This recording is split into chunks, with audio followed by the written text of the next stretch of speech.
Hello everyone. तो जो आज का टॉपिक है थोड़ा सा टिपिकल है।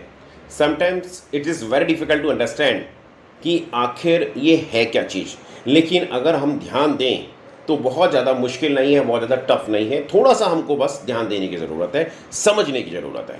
तो क्या है अच्छा, ये इंटरेस्टिंग भी है काफ़ी। ये है आज का topic, drought administrative. Drought administrative है क्या चीज़? जो एक यूनिक एडमिनिस्ट्रेशन, जो सिस्टम, जुडिशियल सिस्टम था ये फ्रांस का। क्या था कि बिगिनिंग के अंदर फ्रांस में कोई सेंट्रल जुडिशियल सिस्टम नहीं था, और ब्रिटेन की तरह से, जैसे ब्रिटिश पार्लियामेंट होती है, इस तरह से कोई लेजिस्लेशन नहीं था। तो वहाँ पे फ्रांस के अंदर जो रूल डेवलप हुआ वो एडमिनिस्ट्रेशन का, तो एडमिनिस्ट्रेटिव रूल अच्छा डेवलप हो गया। तो बाद में दो तरह के कोर्ट वहाँ पे एस्टेब्लिश किए गए, एक जनरल कोर्ट और एक एडमिनिस्ट्रेटिव कोर्ट। तो जो एडमिनिस्ट्रेटिव कोर्ट को जो डेवलप किया गया उसको कहा गया ड्राउट एडमिनिस्ट्रेटिव। समझे आप यहाँ तक? अब क्या है कि उसके पास में क्या अधिकार रहे थे कि वो किसी भी तरह के एडमिनिस्ट्रेटिव मैटर को सुन सकता था, उसका जुरिस्डिक्शन था उसमें। तो मेनली प्रेसाइड कैसे किया गया? काउंसिल द एटेट के द्वारा। नेपोलियन जो बोनापार्टे था उसको कंसीडर किया गया फाउंडर ऑफ ड्राउट एडमिनिस्ट्रेटिव। वो बहुत ज़्यादा सपोर्ट में था इस एडमिनिस्ट्रेशन सिस्टम के। तो हुआ क्या? क्यों? क्योंकि ही वांटेड टू प्रोटेक्ट कि जो पब्लिक का जो राइट है, या जो कोई भी पब्लिक के अगेंस्ट एडमिनिस्ट्रेशन जो ऑफिसर्स हैं या कोई भी एग्जीक्यूटिव्स हैं, वो उनके खिलाफ जो कोई भी आर्बिट्ररी एक्ट्स कर रहे हैं, तो उनके प्रोटेक्ट करने के लिए। तो क्या हुआ कि due to the result of that drought administrative establish हुआ। अब आते हैं हम कि आखिर इसका मीनिंग क्या है ड्राउट एडमिनिस्ट्रेटिव का। ये एक तरह की बॉडी है जो कि रूल, मतलब एक तरह से बॉडी ऑफ रूल है, जो डिटरमाइन करता है कि किस तरह से पावर को ऑर्गेनाइज किया जाएगा, ड्यूटीज़ है ऑफ पब्लिक एडमिनिस्ट्रेशन, वो किस तरह से रेगुलेट करे कि रिलेशन हो, रिलेशन मतलब किस तरह से रिलेशन जो रेगुलेट करे जो एडमिनिस्ट्रेशन और जो सिटीजन्स हैं कंट्री के, उनके बीच में। एक्चुअली ड्राउट एडमिनिस्ट्रेटिव इससे फ्रेंच टर्म, और ये मेनली जो रेगुलेट करता है कि पब्लिक सर्वेंट और पब्लिक सर्वेंट के बीच में, पब्लिक सर्वेंट और गवर्नमेंट के बीच में, पब्लिक सर्वेंट एंड सिटीजन के बीच में। तो अपन अगर कॉन्सेप्ट ड्राउट एडमिनिस्ट्रेटिव का समझना चाहें तो ये चार चीज़ों को बेसिकली समझना बड़ा पहले पड़ेगा हमको। फर्स्ट है काउंसिल दू रॉय, सेकंड है काउंसिल दे एटेट, नेक्स्ट है एरेट्स बियांको, और नेक्स्ट है ट्रिब्यूनल दे कॉन्फ्लिक्ट्स। तो ये काउंसिल दो रॉय क्या था?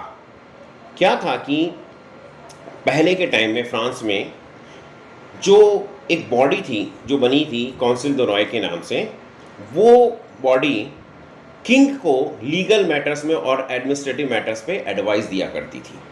ये थी काउंसिल दो रॉय। तो वो ऑल्सो जो डिस्चार्ज करते थे जुडिशियल फंक्शंस को और एग्जीक्यूटिव पावर को भी। लेकिन जब फ्रेंच रिवॉल्यूशन हुई तो एक स्टेप लिया गया और पावर को सेपरेट कर दिया गया कि पावर को सेपरेट कर दिया गया, और एबोलिशन जो इसका कर दिया गया काउंसिल दो रॉय का। और जब ये एबॉलिश हो गई तो काउंसिल द एटेट जो है फोर्स में आया। हुआ क्या था? फ्रेंच रेवोल्यूशन में 1799 में नेपोलियन बोनापार्टे ने उनको फर्स्ट काउंसलर बनाया गया। तो उन्होंने क्या करा, जैसे वो फर्स्ट काउंसलर बने उसके बाद में उनने दो ऑर्डिनेंस पास किए। पहला ऑर्डिनेंस क्या था कि जो ऑर्डिनरी कोर्ट हैं वो इंटरफेयर नहीं करेंगे एडमिनिस्ट्रेटिव मैटर्स के कामों में। दूसरा क्या था? सेकंड ऑर्डिनेंस कि काउंसिल द एटेट को उन्होंने पावरफुल बना दिया और एक पावर दे दी एडमिनिस्ट्रेशन की, जो जितनी भी पावर थी, मतलब एडमिनिस्ट्रेशन जो भी है पार्ट कि पावर सारी उनने काउंसिल द एथेट को दे दी। तो उसके बाद में मतलब जब ये ऑर्डिनेंस आ गया तो ड्राउट एडमिनिस्ट्रेटिव सबसे इम्पॉर्टेंट पिलर बन गया। अब काउंसिल द एथेट को क्या हुआ कि ये हुआ कि उन्होंने फॉलोइंग मतलब जो मैं आपको बता रहा हूँ उन मैटर्स में विशेष तौर से उनका जुरिस्डिक्शन हो गया। जैसे क्या, पहला कि determination of the compensation of wrongful acts of public servants. Second, pension से रिलेटेड कोई भी मैटर आ रहे हैं, इलेक्शन से रिलेटेड कोई मैटर आ रहा है, कोई किसी भी तरह की इरेगुलरिटीज़ आ रही है कि प्रोसीजर जुरिस्डिक्शन के जो प्रोसीजर को के लिए इनकम टैक्स के कोई मैटर आ रहे हैं। उसके बाद में हम समझते हैं एरेट्स बियांको। ये एरेट्स बियांको क्या है? क्या है कि द बियांको जजमेंट आया था 1873 में, ये कॉन्फ्लिक्ट ट्रिब्यूनल ने डिलीवर किया था।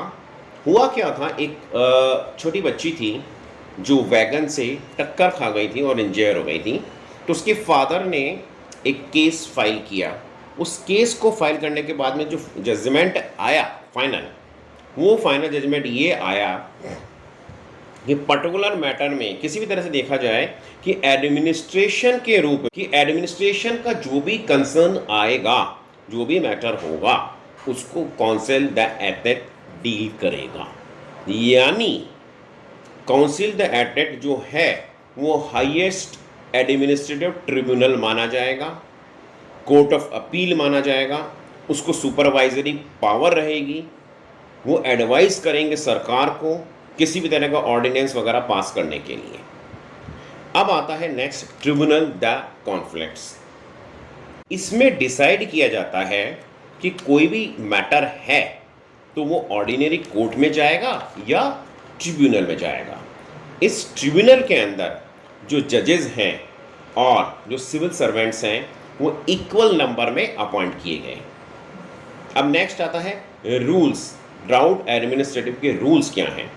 देखो, रूल्स में क्या है कि जो एडमिनिस्ट्रेटिव अथॉरिटीज़ हैं उनको किस तरह से डील करना है, क्या उनके रूल्स रहेंगे रिगार्डिंग कि उनका अपॉइंटमेंट कैसे होगा, उनका डिसमिसल यानी किस तरह से वो डिसमिस किए जाएंगे, क्या उनका स्टेटस रहेगा, क्या सैलरी वगैरह रहेगी, क्या उनकी ड्यूटीज़ रहेगी, वो कैसे ड्यूटीज़ को परफॉर्म करेंगे। Rules dealing with the operation of public services, यानी कि सिटीजन्स की नीड्स को फुलफ़िल करने के लिए वो किस तरह से प्राइवेट एजेंसीज़ को सुपरवाइज करेंगे। Excuse me. नेक्स्ट है जो डील करेंगे, यानी the rules dealing with administrative adjudication. अब आता है कि प्रिंसिपल ऑफ ड्राउट एडमिनिस्ट्रेटिव क्या है, यानी क्या प्रिंसिपल है इसके। एक्चुअली जो प्रिंसिपल है ना, इसको प्रोपाउंड किया था फेमस फ्रेंच जूरिस्ट वेलिंग ने।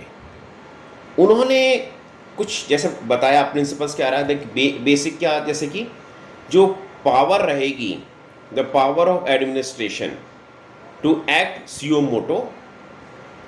नेक्स्ट जो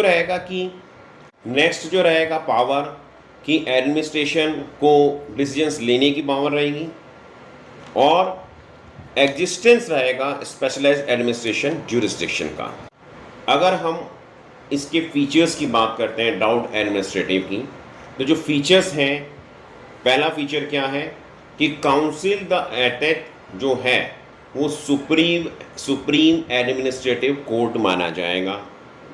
सेकंड है कि बैलेंस रहेगा बिटवीन द प्राइवेट राइट्स और पब्लिक राइट्स के बीच में। नाउ कि नेक्स्ट इसमें रहता है कि what are the reason of the success, ये इतना सक्सेसफुल क्यों रहा, उसके क्या रीजन्स रहे कि इतना सक्सेसफुल रहा।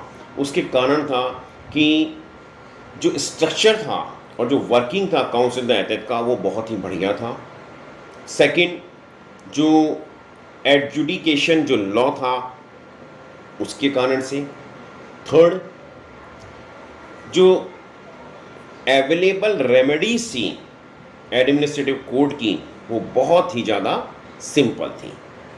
तो आई होप मैंने आपको समझाया जैसा कि मैंने आपको शुरू में बताया था कि थोड़ा सा टिपिकल या टफ है, लेकिन अगर अपन ध्यान से सुनते हैं तो इसको आसानी से समझा जा सकता है। So thanks for watching a video.